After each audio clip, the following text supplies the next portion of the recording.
Welcome to this explainer brought to you by Forge College. I'm your host, and today we're tackling something that usually feels, well, kind of abstract, UI and UX design.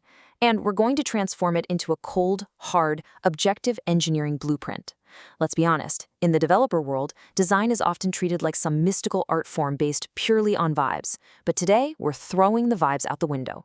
We're going to learn how to methodically inspect an interface exactly like you'd inspect a piece of critical infrastructure. Okay, let's dive into this. Here's our game plan for a complete front-end structural inspection today. We'll start by moving beyond smart contracts to focus on user experience. Then we'll nail down the core dapp heuristics. After that, we'll structure our findings into a native JSON checklist, walk through a rapid 6-step heuristic review workflow, and finally, wrap things up with remediation and next steps. Section 1. Beyond smart contracts to UX. Focus on user experience. So if you've been following along in this track, you literally just wrapped up the highly technical Introduction to Proxy Patterns lesson. Your backend, it's locked down tight. The logic is upgradable, it's secure, and it's ready for mainnet. But that brings up a kind of uncomfortable question, doesn't it? Your proxy patterns are flawless, but can users actually use your dapp? I mean, we've all experienced that classic Web3 disaster. You paste your Solana address into a completely blank input field. You click a button that just says Go. There's zero confirmation, no loading spinner, no success message, just absolute silence. And you're sitting there sweating, staring at your monitor, desperately hoping your funds didn't just vanish into a digital black hole. Look, a flawless backend absolutely means nothing if the front end feels like a trap. And that is exactly why we need dapp-usability heuristics. What are those? They're basically a concrete evaluation checklist to identify interface friction points and propose targeted, measurable improvements. I really want you to notice the keywords here: concrete, targeted, measurable. We're moving completely away from subjective feelings like, oh, this page feels a bit cluttered, and we're moving toward a totally objective scientific checklist. We are literally building an engineering schematic for human behavior. Section 2. The core dapp heuristics, concrete UI evaluations. Now, what's really interesting about this slide is how directly these high-level heuristics translate into mechanical indicators and immediate fixes. Let's trace these paths, right?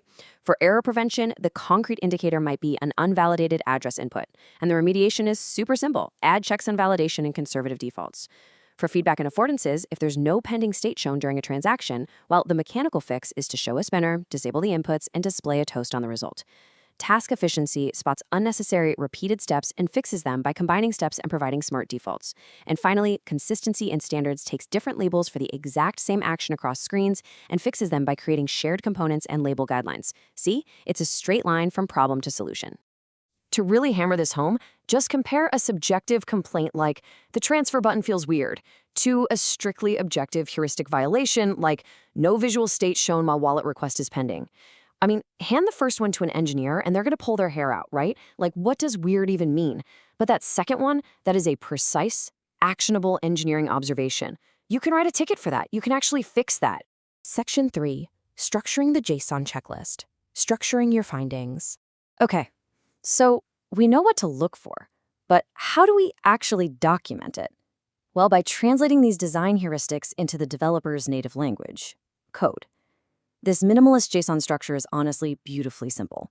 Under the category of error prevention, we have an array of observations. We pinpoint the exact spot using a selector, here it's hashtag transfer form, then we state the issue. No confirmation for address copy-paste. Notice how that issue is framed strictly as user pain, not just a front-end bug. We rate the severity as high, and we provide the suggestion, add a checksum validation. Breaking that down a bit more, a really great heuristic observation basically rests on 4 pillars. The selector gives you the exact UI element, like the HTML or CSS ID. The issue gives you a concise user-facing problem statement. Severity lets the team triage risks as low, medium, or high. But the real magic here, it's the suggestion. By keeping those suggestions short and actionable, naming the specific UI or behavior fix required, you make handoffs to engineers incredibly precise. It totally removes the guesswork and makes the entire feedback loop automatable. Section 4. The heuristic review workflow, a 6-step quick process. So we've got our heuristics and our JSON format. Let's move on and see how this builds using our standard operating procedure for auditing literally any screen in under 25 minutes. Step 1 is context capture. Record the user's ultimate goals. Step 2 is first-pass reconnaissance. Basically, act as the persona and click through the flow quickly to find glaring issues. Step 3 is the structured pass. This is where you systematically apply our JSON checklist. Step 4, you record those observations, logging the issues and their severities. Step 5 is quick remediation, planning targeted fixes for just the top highest severity issues. And finally, Step 6 is peer review and handoff for those priority items. This structured, methodical process mirrors the exact kind of analytical rigor you'll find in all of our other Forge College coding programs. It's fast, it's repeatable, and it is highly effective. Section 5, Remediation and Next Steps, Systemic Solutions.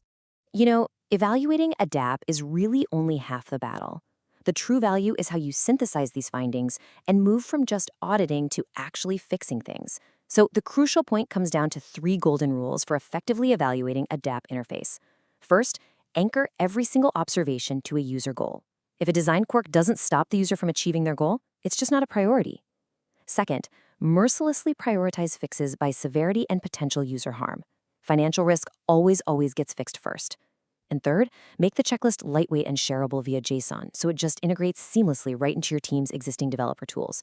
Because we're capturing all of this data in a structured JSON format, this artifact feeds perfectly into your next step. Prepare for design systems and UI consistency. In the next stage of your learning journey, you're going to take these repeated heuristic failures you've identified in your JSON and actually convert them into shared systemic UI components. Basically, you stop fixing the same button on 20 different pages, and you just build one perfect component. I want to leave you with this somewhat provocative thought. What hidden traps are lurking in your dapp's front end right now? You really won't know until you run the checklist. Thank you so much for joining me for this explainer. I highly encourage you to head over to forge.college to dive deeper into this subject, master Web3 development, and check out all the advanced learning resources we have waiting for you. Get out there, run those heuristics, and I'll see you in the next one.